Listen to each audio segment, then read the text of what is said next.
नमस्कार, उत्तराखंड समाचार में आपका स्वागत है। मैं देवेंद्र प्रसाद। सबसे पहले मुख्य समाचार। कोरोना संक्रमण के मामले बढ़ने के बाद सचिवालय में बाहरी लोगों के प्रवेश पर लगाई गई रोक। प्रिंट और इलेक्ट्रॉनिक मीडिया का प्रवेश भी अब केवल मीडिया सेंटर तक।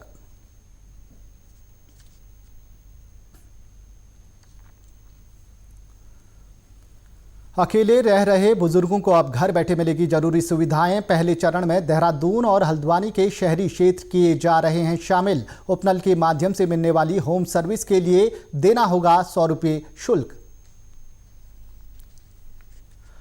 स्मार्ट सिटी पोर्टल पर पंजीकरण कराकर प्रदेश में अब बिना पास के आ सकेंगे पर्यटक। हाई लोड शहरों से आने की दशा में कोविड रिपोर्ट निगेटिव होने पर नहीं होना पड़ेगा क्वारंटीन।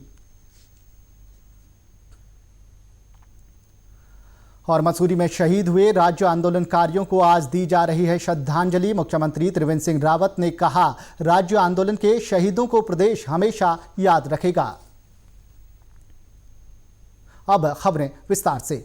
कोरोना संक्रमण के लगातार बढ़ते मामलों को देखते हुए सचिवालय में बाहरी व्यक्तियों का प्रवेश प्रतिबंधित कर दिया गया है। आज दोपहर इस आशय के आदेश जारी किए गए। अब केवल सचिवालय के कर्मचारियों और अधिकारियों के अतिरिक्त केवल सांसद, केंद्रीय मंत्री, राज्य कैबिनेट के सदस्य, प्रदेश के विधायक ही सचिवालय में प्रवेश कर सकेंगे। प्रिंट और इलेक्ट्रॉनिक मीडिया के पत्रकारों की आवाजाही भी सचिवालय परिसर के अंदर पूरी तरह प्रतिबंधित कर दी गई है। हालांकि सचिवालय के कार्य दिवसों में अपराह्न 3 बजे से 5 बजे के बीच मीडियाकर्मी सचिवालय स्थित मीडिया सेंटर में प्रवेश पा सकेंगे। प्रदेश सरकार ने कोरोना काल में बुजुर्गों के लिए होम सर्विस नाम से नई पहल की है। इसके तहत 60 साल से अधिक उम्र के ऐसे बुजुर्गों के लिए एक कॉल पर जरूरी सेवाएं उपलब्ध कराई जाएंगी जो घर में अकेले रहते हैं या चलने फिरने में असमर्थ हैं। इनमें इलेक्ट्रीशियन, प्लम्बर, बढ़ई, तकनीशियन, ड्राइवर, रसोइया और नर्सिंग सुविधा शामिल है। ये सेवाएं उपनल के माध्यम से उपलब्ध कराई जाएंगी और इसके लिए उन्हें 100 रुपये शुल्क चुकाना होगा। पायलट प्रोजेक्ट के रूप में देहरादून और हल्द्वानी के शहरी क्षेत्रों में ये योजना लागू करने का निर्णय लिया गया है। इसके लिए मल्टी सर्विस सेंटर स्थापित किए जा रहे हैं। होम सर्विस सेवाओं के लिए उपनल की ओर से प्रशिक्षित डिप्लोमा होल्डर्स, कामगार या श्रमिकों का पंजीकरण किया जाएगा। पंजीकरण में भूतपूर्व सैनिकों और उनके आश्रितों को प्राथमिकता दी जाएगी। हम लोगों ने कोरोना के काल में इस सारे काम को किया था कि जो इस प्रकार के लोग थे उन सब के घरों में वो फ़ोन करेंगे तो राशन इत्यादि की व्यवस्था की थी। अब इस सारी स्थिति को और बढ़ाने के लिए, जिससे कि कई बार ऐसी परिस्थिति बन जाती है, उन परिस्थिति में कई तरह की दिक्कतें आती हैं, तो सारी चीज़ें ध्यान में रखते हुए इस प्रकार का निर्णय लिया गया है। प्रदेश में अब बाहर से आने के लिए पास की आवश्यकता नहीं होगी, लेकिन स्मार्ट सिटी पोर्टल पर पहले की ही तरह रजिस्ट्रेशन कराना होगा। महानिदेशक कानून व्यवस्था अशोक कुमार ने स्पष्ट किया है कि बॉर्डर पर जांच के बाद जिसका रजिस्ट्रेशन होगा वो राज्य में बेरोक-टोक प्रवेश कर सकेगा। अब से पहले उत्तराखंड आने के लिए आपको पास की आवश्यकता होती थी, अब पास की आवश्यकता नहीं रहेगी। आप सिर्फ अपना रजिस्ट्रेशन करा लें। देहरादून स्मार्ट सिटी पोर्टल है, उस पोर्टल पर ऑनलाइन रजिस्ट्रेशन करा लें, वो पर्याप्त है। उसमें किसी को मना नहीं है। कितनी भी पहले लिमिट भी थी रोज़ की 2000 की, अब वो लिमिट भी खत्म हो गई है। तो कोई भी आदमी जो आना चाहता है उसको स्मार्ट सिटी पोर्टल पर रजिस्टर कराना अनिवार्य है, पास लेना अनिवार्य नहीं है। पहला पॉइंट। दूसरा पॉइंट, जब आप ऑनलाइन रजिस्टर करवा लेते हैं तब भी आपको बॉर्डर पर चेक किया जाएगा उत्तराखंड के, और आपके रजिस्ट्रेशन के कागजों को चेक किया जाएगा। अगर आपने रजिस्ट्रेशन कराया होगा तो आपको अंदर आने दिया जाएगा। उत्तराखंड में हाईलोड शहरों से आने वाले पर्यटकों को सामान्यतः क्वारंटीन होना पड़ेगा, लेकिन अगर वे अपना कोविड टेस्ट नेगेटिव होने की पिछले 96 घंटे तक की रिपोर्ट लाते हैं तो चारधाम समेत कहीं भी आवाजाही कर सकेंगे। उत्तराखंड आना चाहते हैं उनके लिए भी यही व्यवस्था लागू है कि पहले उन्हें अपने देहरादून स्मार्ट सिटी पोर्टल पर रजिस्टर कराना होगा, फिर बॉर्डर पर उनका पंजीकरण चेक किया जाएगा, और फिर अगर वो हाई लोड सिटीज़ से आ रहे हैं तो उनको 7 दिन का इंस्टीट्यूशनल क्वारंटीन और 7 दिन का होम क्वारंटीन जरूरी है। अगर वो घूमना चाहते हैं तो अच्छा है कि अपना वो टेस्ट करवा लें। पिछले 96 घंटों की कोविड-19 की रिपोर्ट नेगेटिव होगी तो आपको आराम से आप घूम सकते हैं, फिर आपको दिक्कत नहीं होगी। आप मसूरी जाना है, हरिद्वार जाना है या चारधाम जाना है, तब आप इसको यूज कर सकते हैं। आपको बता दें कि अंतिम संस्कार के लिए भी अधिकतम 20 लोगों की अनुमति की व्यवस्था है। डीजी कानून व्यवस्था अशोक कुमार ने बताया कि ये प्रतिबंध 20 सितंबर तक ही लागू रहेगा। शादियों में अनुमति से 50 आदमी अलाउड हैं और डेथ केसेस में उसके फ्यूनरल आदि में अंतिम संस्कार में शामिल होने के लिए 20 लोग अलाउड हैं। ये व्यवस्था 20 सितंबर तक रहेगी। 21 सितंबर के बाद कोई भी सामाजिक, धार्मिक, राजनीतिक, शैक्षणिक और खेल आयोजन अगर आप करना चाहते हैं तो उसमें 100 लोगों तक की अनुमति मिल सकती है। इंजीनियरिंग में दाखिले के लिए आयोजित जेईई मेन की दूसरे दिन की परीक्षा में आज बड़ी संख्या में छात्रों ने देहरादून में बनाए गए केंद्रों में परीक्षा दी। उत्तराखंड में जेईई मेन के लिए 13,260 छात्र पंजीकृत हैं। देहरादून के अलावा हल्द्वानी, हरिद्वार, नैनीताल, पंतनगर और रुड़की में कुल 13 परीक्षा केंद्र बनाए गए हैं। केंद्रों में अनावश्यक भीड़ से बचने के लिए प्रत्येक अभ्यर्थी को रिपोर्टिंग का अलग अलग समय दिया गया है। शारीरिक दूरी के नियम का पालन कराने के लिए अभ्यर्थियों की एंट्री और निकासी भी एक साथ नहीं की जा रही है। परीक्षा केंद्र पर पहले अभ्यर्थियों की थर्मल स्क्रीनिंग हो रही है। इसके बाद उनके दस्तावेज जांच कर हाथ सैनिटाइज कराए जा रहे हैं। वहीं इस बार तलाशी भी हाथ के बजाय हैंडहेल्ड मशीन से की जा रही है। परीक्षा केंद्रों में किसी को भी बिना मास्क एंट्री नहीं दी जा रही है। सोशल डिस्टेंसिंग के माध्यम से इन परीक्षाओं का आयोजन किया जा रहा है, जिसके तहत केंद्र सरकार व एनटीए के नियम फॉलो किए जा रहे हैं, जिसके तहत सेंटर को सैनिटाइज करना, छात्रों को सोशल डिस्टेंसिंग के माध्यम से, जैसा कि अमूमन यहाँ 300 की छात्र संख्या की क्षमता है, उसके तहत यहाँ लगभग 114 की छात्र संख्या दी गई है, जिसमें छात्रों में भारी उत्साह देखने को मिला और लगभग 104 और 5 स्टूडेंट उपस्थित हैं। केंद्रों पर परीक्षार्थियों के लिए एक एक सीट छोड़कर बैठने की व्यवस्था की गई है। आपको बता दें कि जेईई की परीक्षा कंप्यूटर पर होती है और 2 कंप्यूटर के बीच की दूरी 1 मीटर रहती है। इसके बावजूद ऑड इवन की व्यवस्था लागू है। 2 शिफ्ट में परीक्षा हो रही है। वहीं जेईई मेन की परीक्षा को लेकर छात्रों में खासा उत्साह देखने को मिला।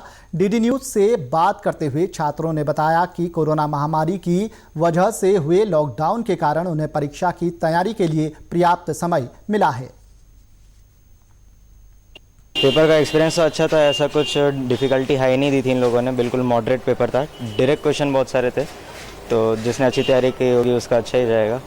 और एक्सपीरियंस तो अच्छा ही था क्योंकि सोशल डिस्टेंसिंग बहुत अच्छे से इन्होंने फॉलो करी थी और आसपास कोई बच्चा भी नहीं बैठा था और बच्चे भी बड़े अच्छे थे कि उन्होंने बात मानी और सब अच्छा गया।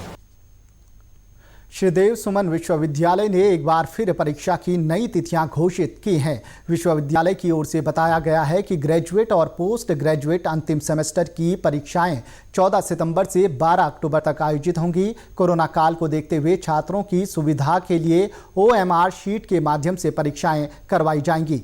आपको बता दें, विश्वविद्यालय अनुदान आयोग से अंतिम सेमेस्टर की परीक्षाएं कराने की हरी झंडी मिलने के बाद श्रीदेव सुमन विश्वविद्यालय ने 1 सितंबर से परीक्षाएं कराने का निर्णय लिया था, लेकिन केंद्र सरकार ने अनलॉक 4 की नई गाइडलाइन जारी करते हुए 31 अगस्त तक सभी महाविद्यालयों को बंद रखने का आदेश जारी कर दिया था। अब विश्वविद्यालय ने शिक्षा मंत्रालय, UGC और राज्य सरकार के दिशा निर्देशों के अनुसार नया परीक्षा कार्यक्रम घोषित कर दिया है। वहीं विश्वविद्यालय के कुलपति डॉक्टर PP ध्यानी ने बताया कि परीक्षा कार्यक्रम विश्वविद्यालय की वेबसाइट पर अपलोड कर दिया गया है।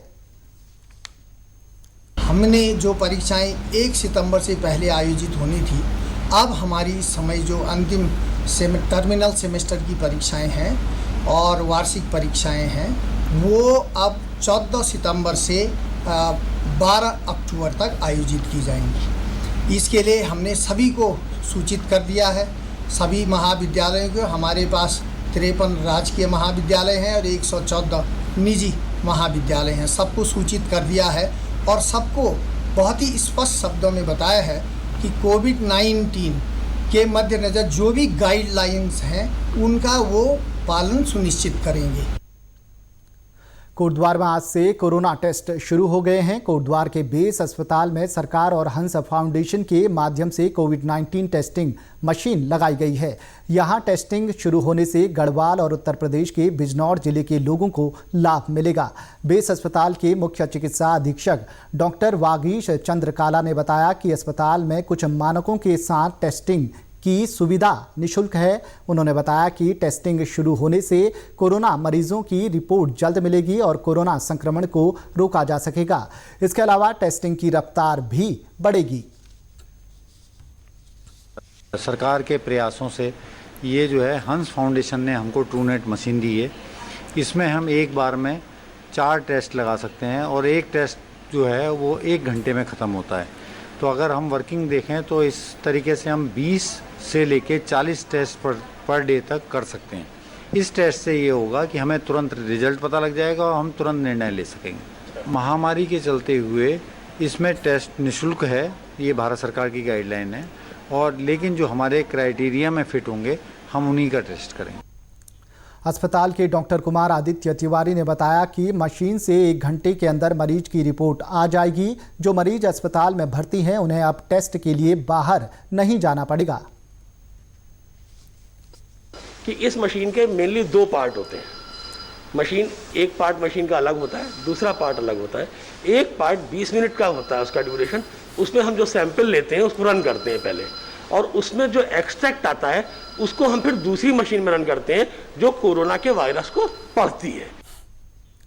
स्थानीय निवासी नरेश थपलिया कहते हैं कि इस मशीन के लगने से गरीब वर्ग के लोगों को इसका लाभ होगा, क्योंकि अस्पताल में कोरोना का टेस्ट निःशुल्क है।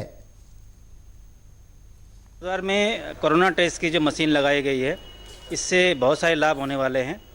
पहले तो जो गरीब तबके के लोग यहाँ पर इलाज कराने के आते हैं उनको सस्ते दरों पे निःशुल्क टेस्ट होगा। जो लोग भर्ती होने के लिए यहाँ पर आएंगे, जिनका ऑपरेशन होना है, उनका सबसे पहले वो लोग पहले बाहर से टेस्ट करा के तब ऑपरेशन के लिए आते थे। अब टेस्ट उनका अस्पताल में ही सरकारी रेट पे होगा या निःशुल्क होगा, ये उनको लाभ मिलने वाला है। उत्तराखंड आंदोलन के दौरान हुए मसूरी गोलीकांड के शहीदों को आज भावभीनी श्रद्धांजलि दी गई। मसूरी झूलाघर स्थित शहीद स्मारक पर नैनीताल के सांसद अजय भट्ट, पूर्व मुख्यमंत्री हरीश रावत समेत विभिन्न राजनीतिक दलों के नेताओं और उत्तराखंड आंदोलनकारियों ने पुष्पांजलि अर्पित की। आपको बता दें, उत्तराखंड राज्य की मांग को लेकर आयोजित रैली को रोकने के लिए 2 सितंबर 1994 को हुई पुलिस फायरिंग में 2 महिलाओं समेत 6 आंदोलनकारी शहीद हो गए थे। मसूरी गोलीकांड की बरसी पर मुख्यमंत्री त्रिवेंद्र सिंह रावत ने भी शहीद आंदोलनकारियों को विनम्र श्रद्धांजलि अर्पित की है। उन्होंने कहा कि पृथक राज्य निर्माण के लिए ये अपनी तरह का एक अलग आंदोलन था। उन्होंने कहा कि राज्य आंदोलन शहीदों को प्रदेश हमेशा याद रखेगा।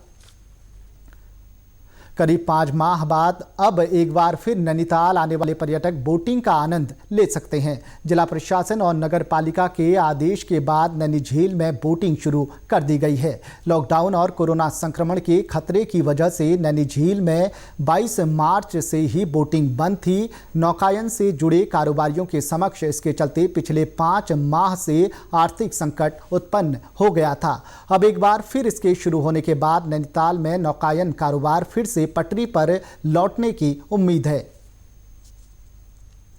आज हमको बहुत राहत मिली है, सबके मन में खुशी है, क्योंकि बोटें चलाने की अनुमति मिल चुकी है। और हमारे जो निराश हो रहे थे हम लोग कि 6 महीने से मतलब रोजी रोटी का संकट पड़ा था, उसके लिए नगर पालिका प्रशासन और जिला प्रशासन का हम हार्दिक अभिनंदन करते हैं, क्योंकि उन्होंने हमको बोटें खोलने का आश्वासन दिया और साथ ही में हमको हेल्प करने का भी आश्वासन दिया है। और नगर पालिका अध्यक्ष महोदय द्वारा हमको ये आश्वासन दिया गया है कि जो आज तक लाइफ जैकेट का टैक्स पड़ता था आपको, मतलब वो जब तक कोरोना काल का महामारी खत्म नहीं होती है तब तक आपको छूट दी।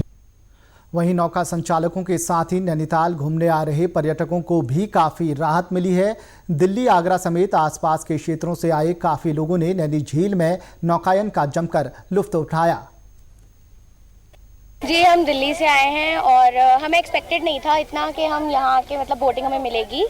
मतलब यहाँ पर रोप वगैरह सब कुछ बंद है, लेकिन हाँ बहुत मज़ा आया यहाँ पर। यहाँ का मौसम वगैरह बहुत अच्छा है। उत्तराखंड के समाचारों में बस इतना ही। चलते चलते मुख्य समाचार एक बार फिर। कोरोना संक्रमण के मामले बढ़ने के बाद सचिवालय में बाहरी लोगों के प्रवेश पर लगाई गई रोक, प्रिंट और इलेक्ट्रॉनिक मीडिया का प्रवेश भी अब केवल मीडिया सेंटर तक।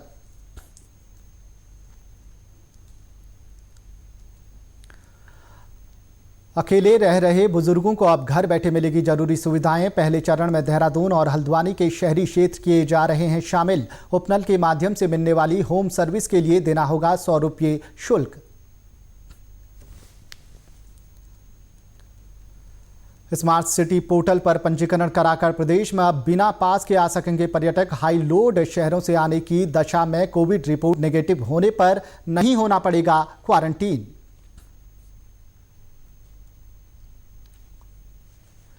और मसूरी में शहीद हुए राज्य आंदोलनकारियों को आज दी जा रही है श्रद्धांजलि। मुख्यमंत्री त्रिवेंद्र सिंह रावत ने कहा, राज्य आंदोलन के शहीदों को प्रदेश हमेशा याद रखेगा।